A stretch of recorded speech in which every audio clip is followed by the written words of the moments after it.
In today's video, I want to highlight 4 recently announced PlayStation 4 titles, including a new Jrpg, a former Switch exclusive, a racing game franchise making a comeback, so a lot of cool stuff is coming. On top of that, the historical strategy title in We the Revolution has its console release date. That game was incredibly compelling on PC. To see it make the transition to PlayStation 4, that's going to be exciting, and now we know when that's going to be happening. And PlayStation VR has been a big talking point this generation, and it's definitely going to be a talking point next generation. However, a new PlayStation VR headset will not release with the next Sony console at launch. Now, that doesn't mean a new PlayStation VR headset isn't in the works. However, it just won't coincide with the launch of the PlayStation 5. We'll talk that at the end of this video. But first up, I do want to highlight a bunch of new recently announced PlayStation 4 titles. And kicking things off with the list is Star Ocean First Departure R. Yes, Star Ocean is making a comeback. This is one of the franchises that has really been up and down, not only in terms of quality, but also in terms of consistency of releases. If you guys remember, earlier this generation, we had the release of Star Ocean 5,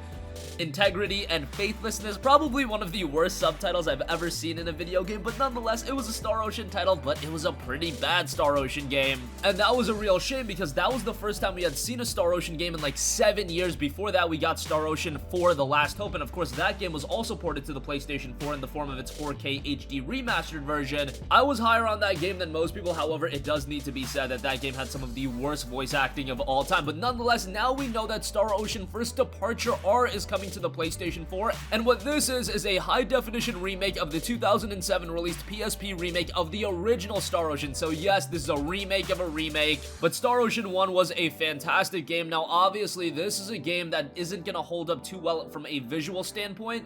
It's not going to look like Star Ocean 5, it's not going to look like Star Ocean 4, it's not even going to look like Star Ocean 3. This was a game that was originally released on the PlayStation 1, and it's not like the PlayStation Portable remaster refined the visuals to a great extent. I'm sure it'll look better than what it did on the PSP and the PS1, but don't expect anything insane in terms of its visuals. However, it will be coming to the PlayStation 4. It was a great game back in the day, and for JRPG fans, I'm excited for this one to come to the PlayStation 4. Alright, next up, now we know that Travis Strikes Again No More Heroes is also headed to the PlayStation 4. This was formerly a Nintendo Switch exclusive, obviously another title in the No More Heroes line of games. You could see this as a little bit of a spin-off. This was done by Grasshopper, however, it wasn't received all too well with a Metacritic score of a 67. It did have some elements to like. However, in a change for the series, Travis Strikes Again No More Heroes is played from a top-down perspective, and you play as Travis, and you're tasked with going through multiple video games and defeating the bugs in each game. The levels are inspired by various video game genres such as platforming games and role-playing games. However, the gameplay and combat itself predominantly plays out as a hack and slash similar to the previous No More Heroes title. Unfortunately, the game is a bit repetitive, and in terms of quality level versus No More Heroes 1 and 2, it is a steep drop-off, so that is a little bit unfortunate. However, still excited to see this one make the transition to the PlayStation 4. Hopefully, it's priced accordingly, because anything above $40 would really be way too much. Ideally, I would like to see this released at $30, but nonetheless, it will be headed to the PlayStation 4. We don't have an exact release date at this point, but another title to be on the lookout for. Probably one I would wait on a sale for, even if it is released at $40. Again, it's not at the quality level of No More Heroes 1 or 2, but it's still a game that, yes, it can offer some quirky fun. Alright, next up, a Grid Reboot has also been announced for the PlayStation 4 and all current gen platforms. That was announced by publisher Deep Silver and developer Codemasters, and the game is just titled Grid, and it'll be dropping on September 13th, while the Ultimate Edition will launch on September 10th. That September 13th release date coincides with the release date of Borderlands 3, so you see the game releases are really starting to take shape for this fall season. And it's noted that capturing intense moment-to-moment racing action, Grid returns with an all-new experience where every race is the chance to choose your own path, create your own story, and define your legacy in the motorsport world. From the creators of the hugely successful Dirt and F1 series, Codemasters invites you to take your place in the Grid World Series and compete in intense wheel-to-wheel racing with the most iconic and desirable race cars, current and classic, from GT through touring and muscle to stock, and in some of the world's most iconic locations. Grid captures every moment of the race, from the adrenaline rush of lights out to the elation at the checkered flag.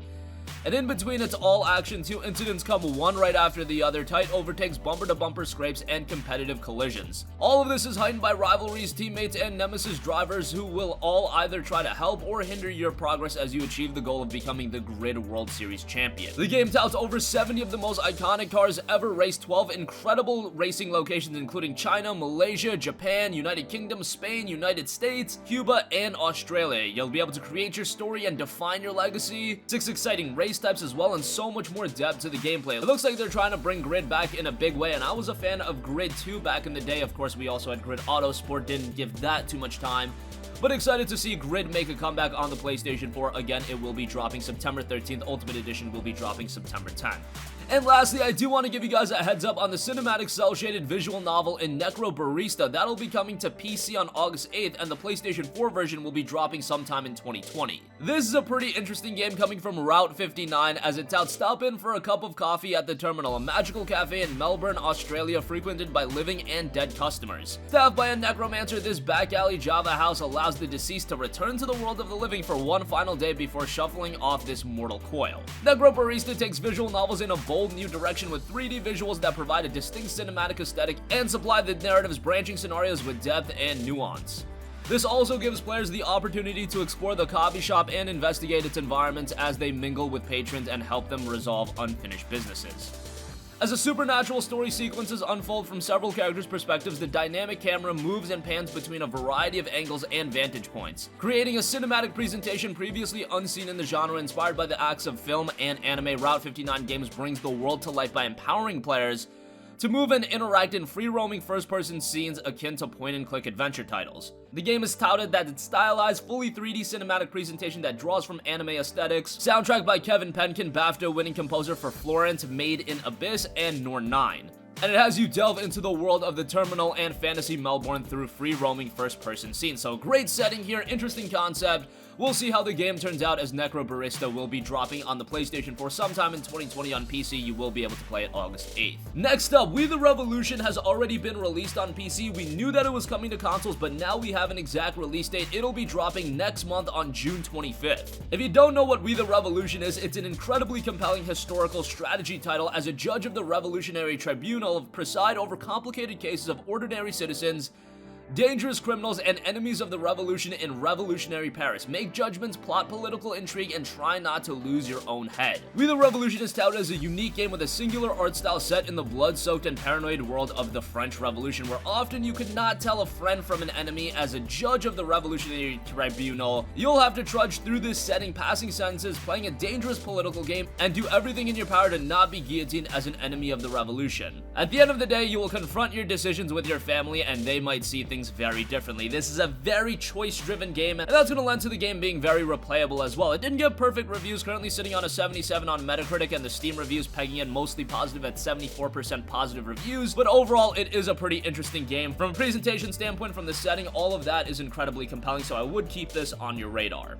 Alright, and lastly, I do also want to give you guys a heads up about some news that dropped about PlayStation VR. It's been a very big point to the PlayStation 4 this generation, and we know that the VR headset is going to be carried on to the PlayStation 5. However, there has been a lot of concern on whether or not there will be a brand new PlayStation VR headset with the release of the PlayStation 5, and this was clarified in an interview with CNET. Dominic Mallinson, Sony Global Head of R&D, discussed the future of PSVR and talked about the current plans for the headset. He said this, quote, "There's no reason for us to coincide it with a new console. From the point of view, the consumer to be bombarded with many things, oh, you have to buy this, you have to buy that, that's a message that we don't want to send. In some ways, it's good to have a little breathing space between those things." I think that's a great idea, because if you drop the PlayStation 5 and let's say it's $400 or $500, best case scenario, that's what the price will be, and then you also drop a new PlayStation VR headset at the same time, and that's another $400 or $500, that's just too much. Yes, I've been advocating for a more expensive PlayStation 5 console, but I've also been advocating to offer cheaper options, and you don't want to bombard anyone with the necessity to drop, you know, north of $800, north of $1,000, that's just way too much. And the fact is, the current PlayStation VR headset will be carried over, but I'm sure at some point they will want to do a new headset. I think the big thing that everybody wants is a wireless headset, and hopefully at some point that comes to fruition, but hopefully that some point is a couple years down the line into next generation and not right away. And it does look like that's Sony's game plan going into the future. And that's going to conclude this video. Again, a lot of new PlayStation 4 titles have been announced. We just covered a few of them, but as far as JRPGs go, Star Ocean First Departure R is going to be great. Switch exclusive and Travis Strikes Back No More Heroes is coming to the PlayStation 4. Grid is getting a reboot, and so far what we've heard sounds awesome. Necrobarista is headed to the PS4 in 2020. That looks to be an interesting title. We the Revolution is coming to PS4 on June 25th, and a new PlayStation VR headset will not release alongside the PS5, but I'm sure it'll be happening sometime into next generation. That's going to conclude this video. Sound off with all of your thoughts in the comment section down below. Thank you for watching, and goodbye. Hey guys, we hope you enjoyed the video, and if you did, make sure to hit the subscribe button, and if you're already subscribed, do us a favor and hit the bell icon. This way you'll be notified whenever we post a new video. That's the best way to keep up with all of our uploads, and we usually try to upload 2 videos a day. And with the bell icon hit, you'll be notified whenever we do upload a video. As always, thanks for watching.